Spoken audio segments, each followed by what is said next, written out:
ये बात कुछ साल पहले की है, लेकिन आज भी जब याद आती है तो दिल में एक अजीब सा डर बैठ जाता है। इतने सालों तक मैंने ये बात किसी से नहीं कही, लेकिन अब लगता है कि वक्त काफी बीत चुका है और इसे बताने से कोई खतरा नहीं होगा। तब मेरी पत्नी और मैं शहर से दूर एक छोटे से कस्बे में शिफ्ट हुए थे। हमारे 3 बच्चे हो चुके थे और पुराने छोटे से फ्लैट में सब चीजें बहुत तंग कर रही थीं। बच्चों के खिलौने, उनकी चीख पुकार, हर चीज से घर भर गया था।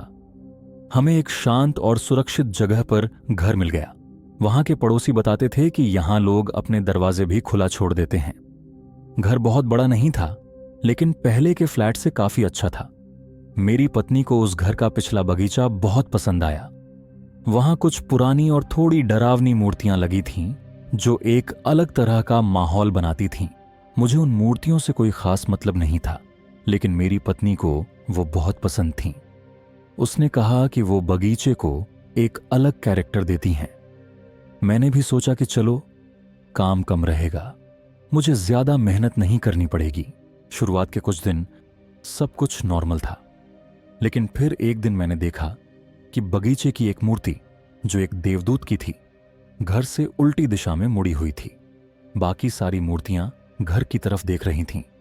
मुझे लगा शायद मेरी ही गलती होगी, इसलिए मैंने ध्यान नहीं दिया। लेकिन अगले दिन एक और मूर्ति उल्टी दिशा में मुड़ गई। अब मुझे यकीन हो गया था कि कुछ तो गड़बड़ है। मैंने अपनी पत्नी से पूछा तो उसने इसे नजरअंदाज कर दिया। मैंने सोचा शायद मेरा बड़ा बेटा कोई शरारत कर रहा है, लेकिन जब मैंने उससे पूछा तो उसने सीधे मना कर दिया। कुछ दिनों तक सब नॉर्मल रहा। फिर एक शाम जब मैंने खिड़की से बाहर देखा तो मेरी सांसें थम गईं।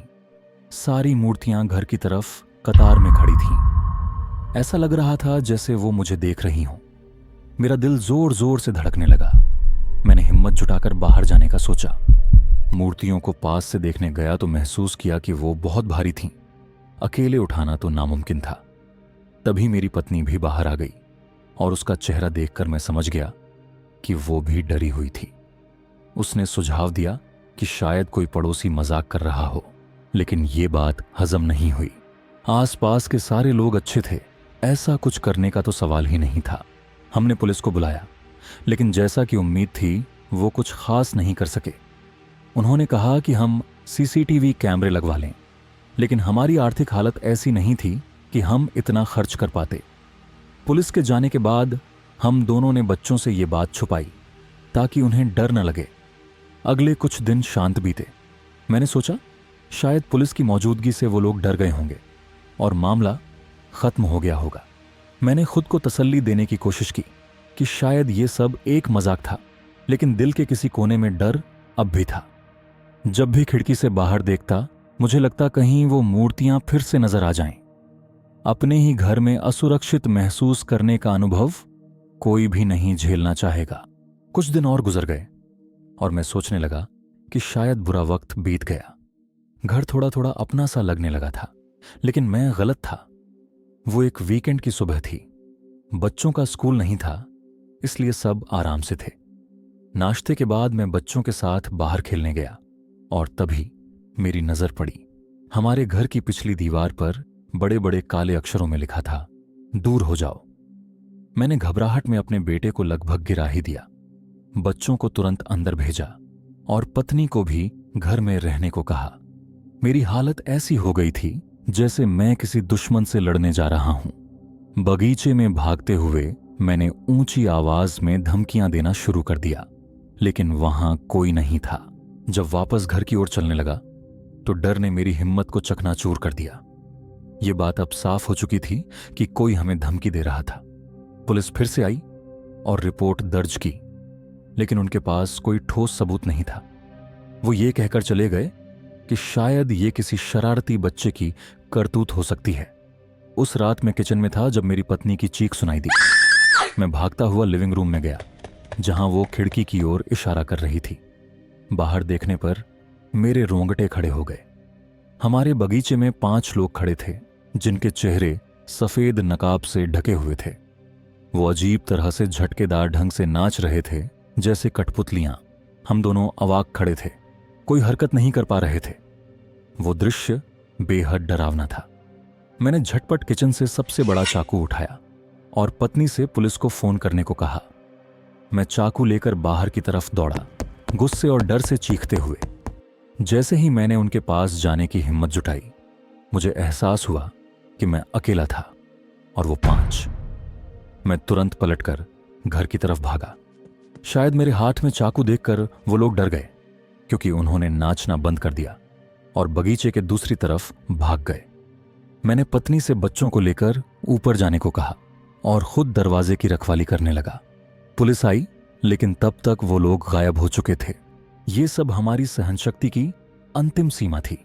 मैंने अगले ही दिन सिक्योरिटी कैमरे लगवाए, चाहे खर्च कुछ भी हो।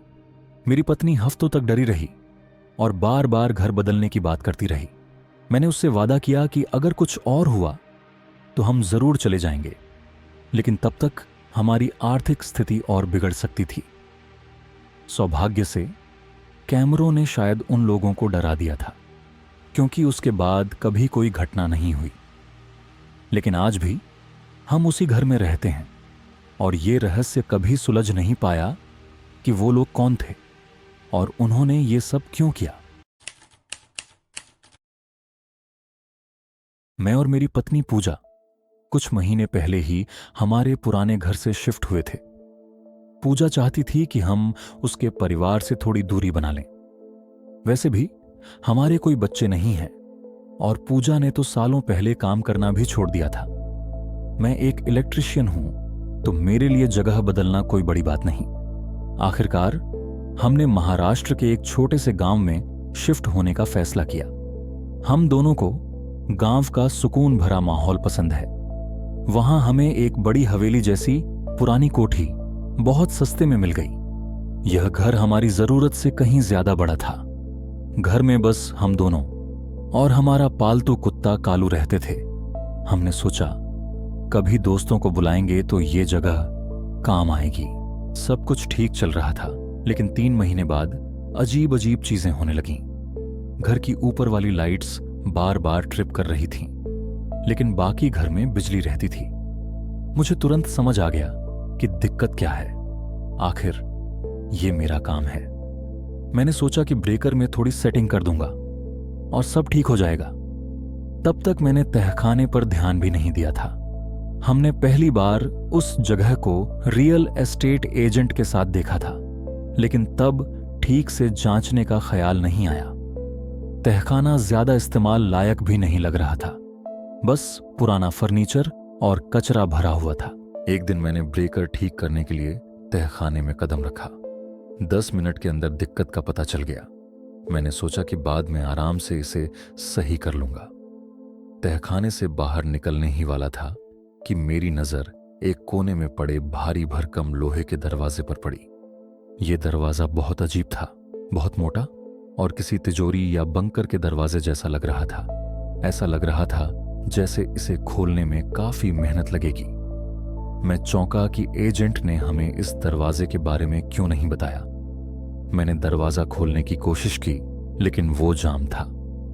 फिर ऊपर जाकर मैंने चाबियों का गुच्छा निकाला जो हमें पुराने मालिकों ने दिए थे। मैंने एक एक करके सारी चाबियां आजमाई, लेकिन कोई भी चाबी फिट नहीं हुई। शाम को मैंने पूजा को यह बात बताई। वो भी उत्सुक हो गई। किसी तरह हमने पुराने मालिक से संपर्क किया। उनकी आवाज में अजीब सी घबराहट थी। जब मैंने दरवाजे के बारे में पूछा तो वे चुप हो गए। फिर बड़ी मुश्किल से उनकी पत्नी ने बताया कि ये एक तूफान बंकर है। लेकिन जब मैंने कहा कि ये लॉक है, तो उन्होंने अजीब लहजे में कहा, इसे खोलने की जरूरत नहीं, इसे वैसे ही छोड़ दो। उनकी बात सुनकर मेरे मन में अजीब डर बैठ गया। उनकी आवाज से ऐसा लग रहा था जैसे वे कुछ छिपा रहे हैं। पूजा ने तो इसे मजाक में टाल दिया, लेकिन मैं उस दरवाजे के बारे में सोचते सोचते परेशान रहने लगा। कुछ दिनों तक मैंने इसे अनदेखा किया, लेकिन आखिरकार मेरी उत्सुकता मुझ पर भारी पड़ गई। मैंने तहखाने में जाकर उस दरवाजे को दोबारा खोलने की कोशिश शुरू की। मैंने अपने सारे ट्रिक्स लगाए, लेकिन वो दरवाजा अपनी जगह से हिला तक नहीं। अब मैं इस घर में रहकर बेचैन रहने लगा था। उस बंद दरवाजे के पीछे आखिर क्या छिपा हो सकता है? 2 दिन पहले चीजें और भी अजीब हो गईं। पूजा के कहने पर मैंने एक ताले वाला बुलाने का फैसला किया। वो तहखाने में गया और अपना काम करने लगा। करीब आधे घंटे बाद जब मैं नीचे गया तो उसने बताया कि ये लॉक किसी साधारण दरवाजे का नहीं लग रहा। उसके हिसाब से ये किसी बेहद सुरक्षित जगह के लिए डिजाइन किया गया था। ये सुनकर मुझे थोड़ी चिंता हुई कि शायद वो इसे खोल नहीं पाएगा, लेकिन आधे घंटे बाद उसने दरवाजा खोल ही दिया। काश उसने वो दरवाजा कभी नहीं खोला होता। अंदर का नजारा बहुत अजीब और डरावना था। कमरे के चारों तरफ दीवारों पर काले और सफेद पुराने फोटो लगे हुए थे। हर फोटो पर कुछ अजीब से सिंबल्स बने हुए थे जो मैंने पहले कभी नहीं देखे थे। कमरे के बीच में एक कुर्सी रखी थी जो दीवार की तरफ मुड़ी हुई थी। ऐसा लग रहा था जैसे कोई घंटों तक वहीं बैठा सिर्फ दीवार को घूरता रहता हो। एक कोने में एक पुरानी खाट पड़ी थी जिस पर मैली चादरें फैली हुई थीं। वहां से एक अजीब सी बदबू आ रही थी, जैसे वो जगह लंबे समय तक इस्तेमाल होती रही हो। फिर मैंने देखा वहां कचरा भी बिखरा हुआ था, चिप्स के खाली पैकेट, पानी की बोतलें। मुझे अचानक एहसास हुआ कोई इस तहखाने में रहता था और ये ज्यादा पुरानी बात नहीं थी। मैं अभी इस बात को समझने की कोशिश कर ही रहा था कि मेरी नजर एक और दरवाजे पर पड़ी। यह दरवाजा छोटे साइज का था और कमरे के दाएं तरफ दीवार के पास था। हल्की रोशनी के कारण यह आधा छिपा हुआ था। मैंने दरवाजा खोला तो देखा कि वो एक सीढ़ी की तरफ खुलता है जो सीधे घर के बाहर वाले आंगन में जाती थी। मुझे खुद पर गुस्सा आने लगा। जब हम इस घर में आए थे तब मैंने कभी इस दरवाजे को चेक तक नहीं किया था। मुझे लगा था कि यह सीढ़ी तहखाने तक ही जाती होगी। अब मुझे समझ आ रहा था कि घर में पहले से जो छोटी छोटी अजीब चीजें हो रही थीं, जैसे चीजों का गायब हो जाना, वो सिर्फ भ्रम नहीं था। कोई इस घर में हमारे साथ रह रहा था। मैंने तुरंत पुराने मालिकों को कॉल करने की कोशिश की, लेकिन उन्होंने फोन उठाना बंद कर दिया। या तो उन्होंने अपना नंबर बदल लिया था या वे इस मामले से बचना चाहते थे। पूजा इस घटना के बाद बहुत डर गई थी। उस रात मैंने तहखाने के उस दरवाजे को भारी फर्नीचर से ब्लॉक कर दिया। मैंने एक मोटी चेन और ताला भी लगा दिया ताकि कोई अंदर ना आ सके। हमने पुलिस को बुलाया। उन्होंने घर की पूरी जांच की और रिपोर्ट बनाई। उन्होंने कहा कि वे पुराने मालिकों से संपर्क करने की कोशिश करेंगे। हमारी रियल एस्टेट एजेंट भी इस घटना से हैरान थी और उसने मदद का भरोसा दिया। लेकिन उसी रात कुछ और अजीब हुआ।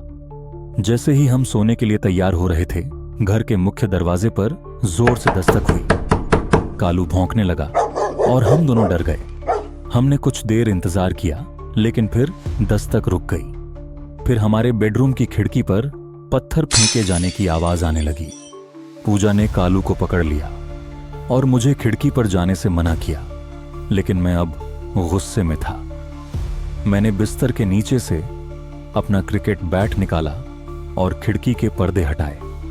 बाहर कुछ भी दिखाई नहीं दे रहा था। मैंने पूजा से कहा कि अगर कुछ और हुआ तो पुलिस को कॉल करूंगा। तभी नीचे से कांच टूटने की आवाज आई। मैं भागते हुए नीचे गया और देखा कि किचन की खिड़की टूटी हुई थी। मैंने बाहर देखा तो 2 परछाइयां दौड़ते हुए दूर जा रही थीं। मैंने तुरंत पुलिस को कॉल किया।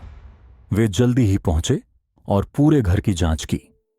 पुलिस ने कहा कि शायद वो लोग तहखाने में रहते थे और जब उन्होंने देखा कि अब वो दरवाजा बंद कर दिया गया है तो उन्हें गुस्सा आया।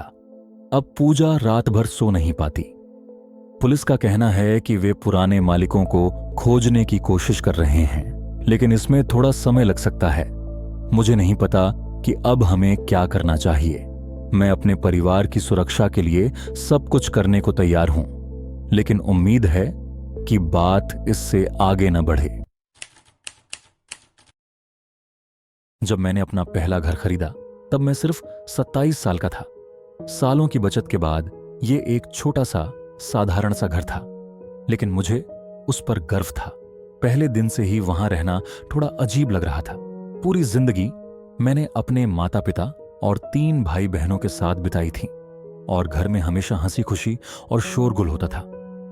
लेकिन यहां इस नए घर में सब कुछ बिल्कुल शांत था, इतना शांत कि कभी कभी तो डर भी लगता था। इस बदलाव में सबसे कठिन हिस्सा था उस सन्नाटे की आदत डालना। अकेले रहना मेरे लिए एक नया अनुभव था और मुझे नहीं पता था कि मैं इस अकेलेपन का सामना कैसे करूंगा। लेकिन इस घर में एक चीज मुझे बहुत पसंद आई, दूसरी मंजिल पर एक छोटी सी बालकनी। अब इसे बालकनी कहना थोड़ा ज्यादा होगा क्योंकि ये इतनी छोटी थी कि बस खड़े होकर नजारा देख सकते थे। फिर भी शाम को काम से लौटकर मैं अक्सर वहां जाकर सिगरेट पीता और अपने दिन भर की थकान मिटाता। अंदर सिगरेट पीने का तो सवाल ही नहीं था, इसलिए ये छोटी सी बालकनी मेरे लिए किसी लग्जरी से कम नहीं थी। मेरे घर का ब्लॉक काफी नॉर्मल था, हर घर एक दूसरे के बगल में और पीछे की तरफ ऊंची बाउंड्री वॉल के साथ। मेरी बालकनी से पीछे वाले पड़ोसी का आंगन साफ साफ दिखाई देता था। 1-2 हफ्ते में मैंने लगभग सभी पड़ोसियों से मुलाकात कर ली थी, सिवाय मेरे पिछवाड़े वाले पड़ोसी के। वो कभी बाहर नहीं आता था। उसकी खिड़कियों में कभी कभी रात को हल्की रोशनी दिखती थी, लेकिन दिन के वक्त वो घर एकदम वीरान लगता था। एक दिन मैंने तय किया कि अब इस रहस्य से पर्दा उठाना होगा। शनिवार की दोपहर मैं उसके घर की तरफ गया। घर की हालत देखकर मैं हैरान रह गया। आंगन पूरी तरह से झाड़ियों और घास से भरा हुआ था, दीवारों का पेंट उतर रहा था और दरवाजे पर लगी घंटी भी टूटी हुई थी। मैंने दरवाजे पर जोर जोर से खटखटाया, लेकिन अंदर से कोई जवाब नहीं आया। मैंने सोचा शायद घर खाली है, लेकिन तभी मुझे खिड़की की एक झिलमिलाहट दिखी, जैसे कोई पर्दे के पीछे से झांक रहा हो। यह देखना काफी था कि कोई अंदर है। मैंने मुड़कर वापस जाने का सोचा ही था कि दरवाजा अचानक जोर से खुला। सामने एक बुजुर्ग महिला खड़ी थी। वह भारतीय लग रही थी, छोटे कद की, सफेद बालों को कसकर जूड़े में बांधे हुए। उनकी आंखें बेहद चौड़ी और डरावनी थीं। मैंने घबराहट में अपना परिचय दिया और कहा कि मैं उनका नया पड़ोसी हूं। कुछ पल की चुप्पी के बाद उन्होंने खुद को मीनाक्षी बताया और एक हल्की मुस्कान दी, लेकिन उनके चेहरे पर कोई भाव नहीं था। उन्होंने मुझसे मेरा नाम भी नहीं पूछा, बस खामोशी से मुझे देखती रहीं। मैंने धीरे से उनसे विदा ली और वापस अपने घर की ओर चल पड़ा। उस रात रोज की तरह मैं अपनी बालकनी पर गया। दिन भर की थकान के बाद सुकून के कुछ पल बिताना चाहता था, लेकिन दिन में हुई अजीब मुलाकात मेरे जहन में घूम रही थी। जैसे ही मैंने बालकनी से नीचे झांका, वो महिला वहीं खड़ी थी, सीधे मेरे घर की ओर देखती हुई। उसकी आंखों में एक अजीब सी चमक थी, जैसे वो कुछ कहना चाहती हो पर कह नहीं रही थी। मुझे समझ नहीं आ रहा था कि मुझे क्या करना चाहिए। क्या मैं उसे आवाज दूं या फिर उसे नजरअंदाज कर दूं? कुछ पल तक मैं वहीं खड़ा रहा, फिर खुद को समझाया कि शायद वो थोड़ी मानसिक रूप से अस्थिर है और मुझे इस बारे में ज्यादा नहीं सोचना चाहिए। लेकिन बात यहीं खत्म नहीं हुई। अगले दिन रात को फिर वही हुआ। इस बार वो अपनी खिड़की से मुझे देख रही थी। वो एक खिड़की से दूसरी खिड़की तक जाती रही, लगातार मुझे निहारती रही। मैंने जैसे तैसे खुद को शांत रखा और उसे नजरअंदाज करने की कोशिश की, पर अंदर से मैं जानता था कि वो जानती है कि मैं उसे देख रहा हूं। मेरे पिता ने मुझे समझाया कि शायद वो अकेली है या किसी मानसिक समस्या से जूझ रही है। उन्होंने कहा कि मुझे उसके लिए बुरा महसूस करना चाहिए, लेकिन उसकी हरकतें मुझे लगातार बेचैन कर रही थीं। कुछ दिन ऐसे ही गुजर गए और मैंने राहत की सांस ली कि शायद अब सब सामान्य हो गया है।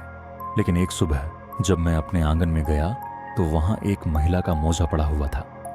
यह देखकर मेरी रूह कांप गई। इसका मतलब वो मेरी प्रॉपर्टी पर आ चुकी थी। मैंने पुलिस को कॉल करने के बारे में सोचा, लेकिन फिर सोचा कि कहीं ये छोटा सा मुद्दा बड़ा विवाद न बन जाए। उस रात जब मैं बिस्तर पर लेटा हुआ था, तभी अचानक डोरबेल बजने लगी, लगातार, बार बार। मैं समझ गया कि वो महिला ही होगी। मैं गुस्से में उठ खड़ा हुआ, एक शर्ट पहनी और दरवाजा खोलने चला गया। मैं सोच रहा था कि अब उसे साफ साफ कह दूंगा कि वो मुझे परेशान करना बंद करे। जैसे ही मैंने दरवाजा खोला, वो महिला एकदम मुझ पर झपटी। उसके हाथ में एक बड़ा सा चाकू था और उसके चेहरे पर गुस्से का भयानक भाव था। वो चिल्ला रही थी, तुमने मेरा बेटा मुझसे छीन लिया। मैं कुछ समझ नहीं पा रहा था। जैसे तैसे मैंने उसका हाथ पकड़ा और चाकू छीनकर उसे जमीन पर गिरा दिया। मैं बुरी तरह से कांप रहा था, लेकिन मैंने उसे काबू में रखा और तुरंत पुलिस को कॉल किया। पुलिस के आने तक वो लगातार चिल्लाती रही, मुझे मारने की धमकी देती रही। आखिरकार पुलिस ने आकर उसे हिरासत में लिया और मुझे बताया कि उसे मानसिक अस्पताल भेजा जाएगा। उस दिन के बाद मैंने उसे कभी नहीं देखा, लेकिन वो घटना आज भी मेरे दिलो दिमाग पर हावी है। मैंने उस घर को कुछ ही महीनों में छोड़ दिया, लेकिन उस अनुभव ने मुझे हमेशा के लिए सतर्क और चौकस बना दिया।